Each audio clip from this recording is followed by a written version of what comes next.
درست جایی رسیدی که واریدم از همه صدا دسته یه مورفینه نگاتم مرهمه تو انقدر خوبی که زبونم بند میاد یه شهر میدونه عشق تو دوای دردمه درست اون لحظه که رسید به مو پاره شد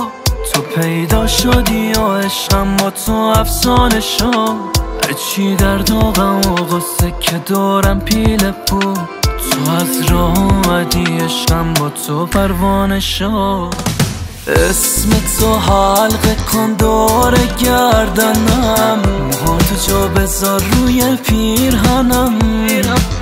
اون که جونش بس است به جون تو منم از این به بعد فقط تو دنیایی همون فرشته ای که تو رویایی تو عشق اول و آخر قلبمی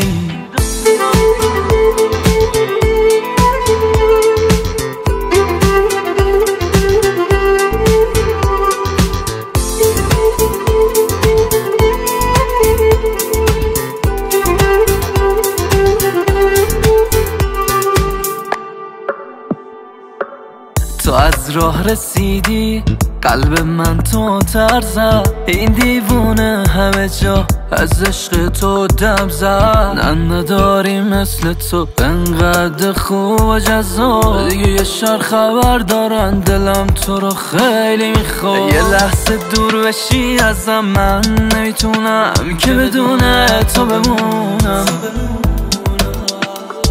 عشق تو رفته تو تموم جون و پوست و استخونم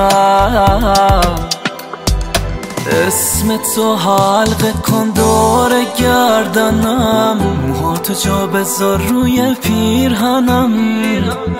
اون که جونش بس است به جون تو منم